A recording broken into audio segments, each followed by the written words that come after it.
अब देखते हैं बेटा फ्री इलेक्ट्रॉन्स का माध्य मुक्त पथ, फ्री मीन पाथ। आप सोच रहे होंगे है क्या चीज, मैं जानता हूं। श्रांति काल, रिलैक्सेशन टाइम, अपवाह वेग या इसी को अनुगमन वेग बोलते हैं, ड्रिफ्ट वेलोसिटी। अब यहां से चैप्टर में थोड़ा सा बेहतरीन बल्लेबाजी होगी। सबसे पहले देखते हैं क्या है माध्य मुक्त पथ, फ्री मीन पाथ। आपको यह पता है कि धातु के अंदर, मेटल के अंदर जो मुक्त इलेक्ट्रॉन होते हैं वो यादृच्छिक गति करते हैं, अनियमित गति करते हैं। धातु के अंदर जो इलेक्ट्रॉन्स हैं वो धनावेशों के बीच अनियमित गति करते हैं। यानी जैसे किसी बर्तन के अंदर गैस के मॉलिक्यूल्स गति करते हैं, वैसे ही अनियमित गति, जैसे गैस के अणु दाएं बाएं ऊपर नीचे सब तरफ, वैसे ही इलेक्ट्रॉन गति करते हैं धातु के अंदर। अब इनकी तरीके गति करने के कारण इनको भी इलेक्ट्रॉन गैस कहने लगे। मुक्त इलेक्ट्रॉनों को इलेक्ट्रॉन गैस कहने लगे। और मैं आपको बता दूं कि ये इन्हीं धनायनों के बीच, धनायन कहां से आया, जब इलेक्ट्रॉन बाहर निकले तो परमाणु धनायन बन गए। इन धनायनों के बीच ये बड़ी उच्च वेग से गति करते हैं, बड़ी अधिक ऊर्जा से गति करते हैं, ठीक है ना, बहुत तेज। इसी कारण इनके वेग को उष्मीय वेग कहा गया है। उच्च उष्मीय वेग से गति करते हैं ये बेटा, ठीक है, बहुत तेज, लगभग 10 की घाते 5 मीटर पर सेकंड। 10 की घाते 5 का मतलब अब आप समझ लीजिए इतना मीटर पर सेकंड, इकाई, दहाई, सैकड़ा, हजार, 10,000, 1,00,000 मीटर पर सेकंड की स्पीड से गति करते हैं। बहुत तेज गति करते हैं ये धातु के अंदर। अब आप ये सोचिए कि सर इतना तेज गति क्यों करते हैं ये, क्योंकि ये अपने धातु के परमाणु के नाभिकीय आकर्षण से मुक्त हो गए हैं। चूंकि इन्होंने परमाणु के नाभिक के आकर्षण से मुक्ति ले ली है, इसलिए इतना तेज क्या कर रहे हैं, गति कर रहे हैं, ठीक है ना। और इसी कारण से इनको धनायन कहा गया, चूंकि इनके इलेक्ट्रॉन बाहर निकल गए हैं और स्पीड इनकी चाप के 10 की घाते 5 मीटर पर सेकंड हाई है। सर अब इतना तेज जब गति कर रहे हैं धातु के धनायनों के बीच मुक्त स्थानों में, तो मैं आपको बताऊं बार बार ये इन धनायनों से क्या होते हैं, टकराते हैं, बार बार टकराते हैं ये इन धनायनों से गति करते हुए। ठीक है सर, टकराते हैं, अच्छी बात है, अच्छा लगा टकराते हैं। और मैं आपको बता दूं कि जब एक बार इलेक्ट्रॉन इतनी तेजी से टकराएगा, इतनी तेजी से चक्कर लगा रहा है, ये कोई कम तो है नहीं, इतनी तेजी जब एक धनायन से टकराता है तो टकराने के बाद इसकी दिशा तुरंत बदल जाती है। एक दिशा में आए और टकराए हमसे और फिर दूसरी दिशा में निकल गए, फिर टकराए फिर दूसरी दिशा में, यानी बारंबार टकराते हैं, 1000 बार टकराते हैं, कई बार कोलाइड करते हैं। और हर कोलाइड के बाद, हर बार कॉलिजन के बाद इनका डायरेक्शन क्या हो जाता है, चेंज हो जाता है, ठीक है ना। यानी कुल मिलाकर बात यह है कि जब इलेक्ट्रॉन मूव करते हैं, आए टकराए इनसे और टकराने के बाद फिर गए और फिर टकराए किसी से, ठीक है ना, जो है इलेक्ट्रॉन किसी धनायन से, ठीक है, किसी ना किसी से कॉलिजन करते रहते हैं, फिर टकराए, फिर किसी अनादर एटम से, अनादर पॉजिटिव आयन से ये टकरा गए। इस तरीके इलेक्ट्रॉन्स जो है ये बारंबार टक्कर कर रहे हैं, कई बार टक्कर कर रहे हैं। तो ऐसे दो क्रमागत टक्करों के बीच, ठीक है ना, दो क्रमागत टक्करों के बीच जो ये दूरी तय करते हैं, ये वाली दूरी या फिर ये वाली दूरी या फिर ये वाली दूरी, दो क्रमागत टक्करों के बीच, एक बार टक्कर फिर तुरंत दूसरा टक्कर, दो क्रमागत टक्करों के बीच चली गई जो माध्य दूरी है, उसी दूरी को माध्य मुक्त पथ कहते हैं, फ्री मीन पाथ बोलते हैं। The average distance covered between two consecutive coalition, दो क्रमागत टक्करों के बीच, ठीक है ना, एक बार टकराए तड़ से फिर टकराए, मतलब किसी ने एक कंटाप इधर से मारा, फिर उधर से किसी ने एक कंटाप मारा, इस तरीके से दो, और इतनी, इस दौरान आप जितना दूर गए, इधर से मैं मारूंगा आपको, दूर गए, उधर से दूसरे सर खड़े, उन्होंने भी एक कंटाप आपको मारा, ठीक है। तो जितनी डिस्टेंस आपने कवर की यहां से वहां तक, समझ में आ गया होगा, हाँ, जितना डिस्टेंस कवर किया इसी को माध्य मुक्त पथ कहते हैं, फ्री मीन पाथ कहते हैं। इलेक्ट्रॉन द्वारा दो क्रमागत टक्करों के बीच चली गई दूरी, ठीक है, distance covered by free electrons during motion, ठीक है ना, इन मेटल, ठीक है, क्या कहते हैं, फ्री मीन पाथ, उसी को माध्य मुक्त पथ कहते हैं, ठीक है ना। अब आप जानते हैं कि भैया क्या हुआ, यहां से टकराए, यहां पहुंचे, फिर टकराए, फिर गए, दूसरे से टकराए, ठीक है। और इस इस माध्य मुक्त पथ को तय करने में जितना टाइम लगता है उसी को रिलैक्सेशन टाइम, श्रांति काल कहते हैं। क्या कहते हैं? श्रांति काल। दो क्रमागत टक्करों के मध्य दूरी को तय करने में जो क्या लगा है, समय लगा है, उसे श्रांति काल कहते हैं। ठीक है ना? क्या बोलते हैं? रिलैक्सेशन टाइम बोलते हैं। मैं एक बार यहां से टकराया, फिर गया दूसरी जगह टकराया, तो यहां से वहां तक जाने में जो टाइम लगा वो बेटा श्रांति काल है, रिलैक्सेशन टाइम है। ठीक है ना? अब आप समझ गए होंगे मेरी बात को। ठीक, हाँ सर समझ गए। अब लेकिन एक बात ये है सर कि भैया जब भी टकराता हूँ तो टकरा करके फिर अपने डायरेक्शन को चेंज करता हूँ, फिर टकराया, फिर दूसरी जगह चला आया, फिर इनसे टकराए, फिर दूसरी जगह चले गए। इस तरीके से सर हर टक्कर के बाद दिशा बदल जाती है। तो क्या कहेंगे कि इस तरीके से, तो सर अगर ये कहूँ कि अगर वेलोसिटी निकाली जाए, वेग निकाला जाए, आप समझिएगा, वेग, जैसे इधर आए ये वेग निकाला गया, फिर इनसे टकराए इधर चले गए, ठीक है ना, फिर वेग निकाला गया, फिर इधर टकरा फिर इधर आ गए, फिर वेग निकाला गया। ठीक है ना? तो इस तरीके से तो सर इधर आए, फिर इधर गए, फिर इधर आए। अगर औसत वेग निकाला जाए, एवरेज वेलोसिटी, स्पीड नहीं, एवरेज वेलोसिटी निकाला जाए, औसत ऊष्मीय वेग, इसको ऊष्मीय वेग कहते हैं जो इतना तेजी से चलना है, अगर औसत ऊष्मीय वेग निकाला जाए तो जीरो प्राप्त होगा। जीरो प्राप्त क्यों होगा सर? जीरो इसलिए प्राप्त होगा बेटा कि अगर कोई दाएं जा रहा है राइट, तो कोई बाएं आ रहा है लेफ्ट, तो जितना प्लस उतना माइनस, नेट कर कितना, जीरो।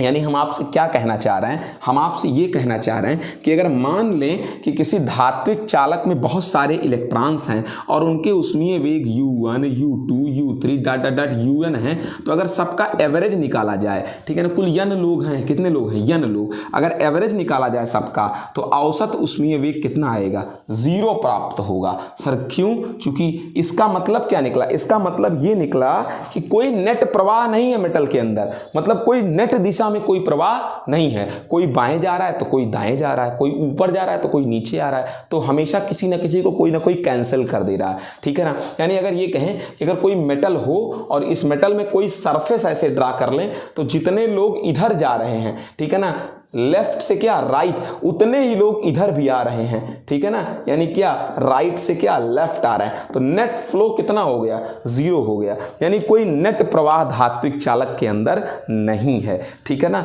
नेट दर शून्य है, यानी कोई औसत ऊष्मीय वेग जीरो आ रहा है, नेट कोई प्रवाह नहीं है। अगर नेट प्रवाह होता तो आप सोच लीजिए, आप किसी लोहे को छूते हो तो आपको करंट लगता है? क्यों नहीं करंट लगता? क्योंकि कोई नेट क्या नहीं है, प्रवाह नहीं है। जितने लोग बाएं से दाएं जा रहे हैं उतने लोग दाएं से कहां आ रहे हैं, बाएं आ रहे हैं। वरना आप मेटल को छूते तो करंट मारता, क्यों? क्योंकि सर धारा का प्रवाह होता, धारा का प्रवाह होता क्योंकि उसमें आवेश गति करता, तो फिर आपको झटका लगता है। लेकिन ऐसा कुछ नहीं होता है, कोई नेट प्रवाह हो ही नहीं रहा है, कोई नेट क्या नहीं हो रहा है, प्रवाह ही नहीं हो रहा, आवेश चल ही नहीं रहा है। जितने लोग दाएं से बाएं उतने लोग बाएं से क्या, दाएं जा रहे हैं। ठीक है? अब आपसे एक चीज और इसी संदर्भ में कहेंगे, उसको भी आप समझने का क्या करिएगा, प्रयास करिएगा। देखिए बताता हूं, समझिए। जैसे एक वायर ले लें, ठीक है ना, और इस वायर के टर्मिनल के बीच कोई विभव स्रोत जोड़ दें। क्या जोड़ दें बेटा? विभव स्रोत जोड़ दें, यानी एक बैटरी जोड़ दें, सीधे सीधे ऐसे कह दो। एक क्या जोड़ दें? बैटरी।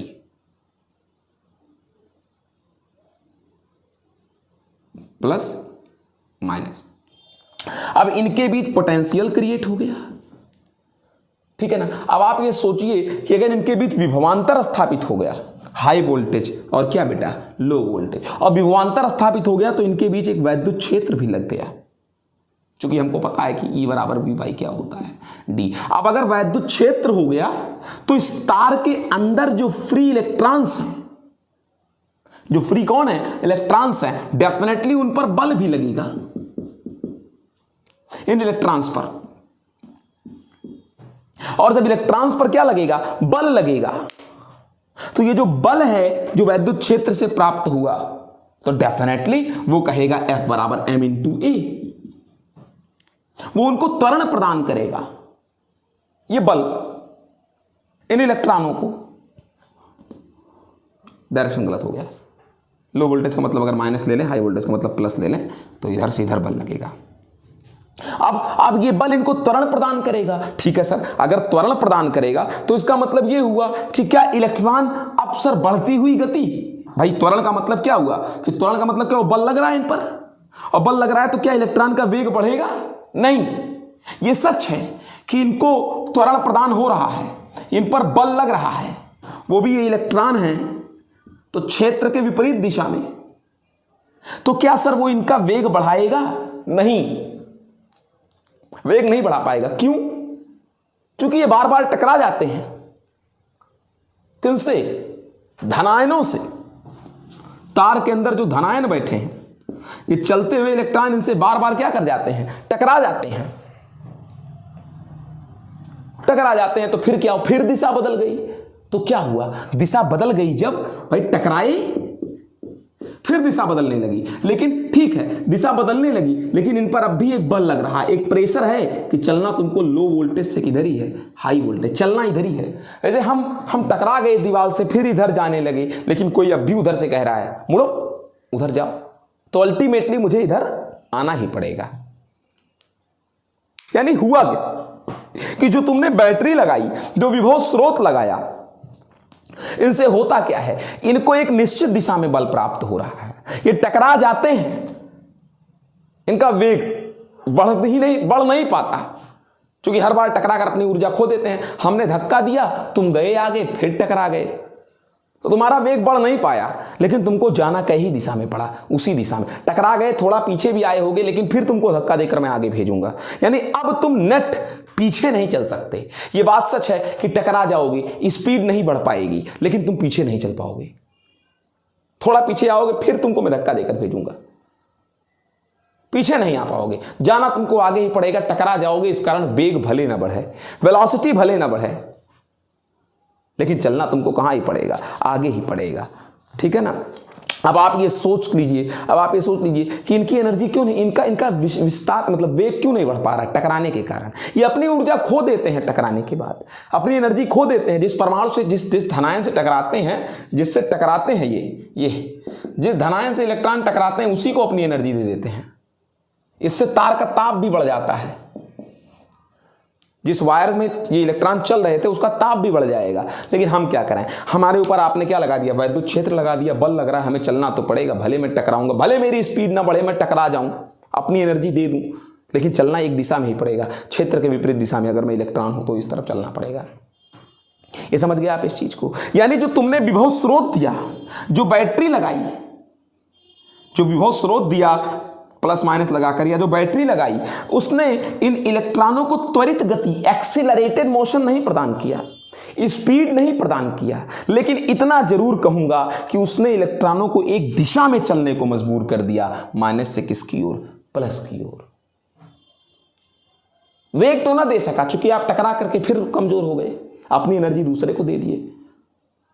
इलेक्ट्रॉन चलते हुए किसी से टकरा करके फिर कमजोर हो गया, अपनी एनर्जी दूसरे को दे दिया, लेकिन ये पीछे नहीं जा सकते, अनियमित गति नहीं कर सकते, इनको एक निश्चित दिशा में ही चलना है। तो ये मैं जानता हूं कि विभव स्रोत ने, बैटरी ने त्वरित गति नहीं प्रदान की, लेकिन एक दिशा में चलने को बाध्य कर दिया, एक निश्चित दिशा में प्रवाहित होने को क्या कर दिया? बाध्य कर दिया। निम्न विभव से उच्च विभव की ओर, किसको बेटा? इलेक्ट्रॉनों को। ठीक है? और अब इनको धीरे धीरे ही सही, लेकिन चलना पड़ेगा, आगे की ओर बढ़ना पड़ेगा। यानी बैटरी ने इनको एक नियत वेग प्रदान किया। नियत वेग, पहले कुल वेग कितना था? पहले कुल वेग 0 था, कारण आपको बता चुके हैं, लेकिन यहां पर इनको एक नियत वेग से आगे की ओर चलना पड़ा, माइनस से प्लस की ओर, लो वोल्टेज से हाई वोल्टेज की ओर, इलेक्ट्रॉन को। ठीक है ना? और अगर धनावेश कहते तो हाई वोल्टेज से किसकी ओर? लो वोल्टेज, लेकिन चलता इलेक्ट्रॉन ही है, इसलिए ऋणावेश ही। इनको एक नियत वेग मिलना पड़ा, और नियत वेग से इनको एक दिशा में चलना पड़ा। ठीक है ना? लो वोल्टेज से किसकी ओर? हाई वोल्टेज की ओर। बहुत ज्यादा वो वेग नहीं है, बहुत सूक्ष्म है, बहुत सूक्ष्म है। 10 टू दी पावर माइनस कितना बेटा? -4 मीटर पर सेकंड। बहुत कम वेग है सर आगे चलने का, बहुत धीमे। 10 टू दी पावर -4 मीटर पर सेकंड। ठीक है ना? फिर भी इलेक्ट्रॉन के साइज की तुलना में काफी ज्यादा है ये वेग भी। ठीक है ना? इलेक्ट्रॉन एक दिशा में चलने लगे। इस प्रकार से इन मुक्त इलेक्ट्रॉनों का एक निश्चित दिशा में प्रवाह होने लगा। ठीक है ना? और आपको बता दें, ये जो प्रवाह है 10 टू दी पावर -4 मीटर पर सेकंड, ये उस high thermal speed, high thermal velocity जो थी, उच्च उष्मीय वेग 10⁵ के ऊपर लगा है। कहां 10⁵ से? तुम मतलब कहते थे तो हच से इधर चलेंगे, इतना तेज आपकी रफ्तार थी। तो फिर वो क्या हुआ? ठीक है, देखिए क्या हुआ, मैं आप इलेक्ट्रॉन है, आप उच्च उष्मीय वेग अनियमित गति कर रहे हैं आवारों की तरीके, एकदम बड़ी तेज से मेरे पास आ रहे हो, मुझसे टकरा करके जैसे मुझे उड़ा ही दोगे, ठीक है ना। आ तो रहे हो लेकिन चाहे जो हो हम तुमको धक्का दे रहे हैं कि जाना तो तुमको अल्टीमेटली कहाँ ही है, आगे ही है। यानी जो high speed 10 to the power कितना था बेटा, 5 था, उच्च उष्मीय वेग अनियमित वाला, उस पर धीरे धीरे ही सही लेकिन एक बल लग रहा है, कहाँ भेजने के लिए, आगे भेजने के लिए, 10 टू दी पावर -4 मीटर पर सेकंड, ठीक है ना। यानी इस उच्च उष्मीय वेग पर जो है आपकी ये धीरे धीरे वाली वेलोसिटी लग रही है 10 टू दी पावर -4 मीटर पर सेकंड, ठीक है ना। जो इलेक्ट्रॉनों के ऊपर लग रहा है उनको एक दिशा में लो से किसकी ओर, हाई की ओर भेजने के लिए। इस सूक्ष्म वेग को, इस 10 टू दी पावर -4 मीटर पर सेकंड को जो एक डायरेक्शन में इलेक्ट्रॉनों को भेजने का प्रयास कर रहा है या भेज रहा है, जो उच्च उष्मीय वेग के ऊपर आरोपित होता है, इन्हें ही अपवाह वेग कहते हैं, ठीक है ना। इसे ही सूक्ष्म वेग कहते हैं, ठीक है ना।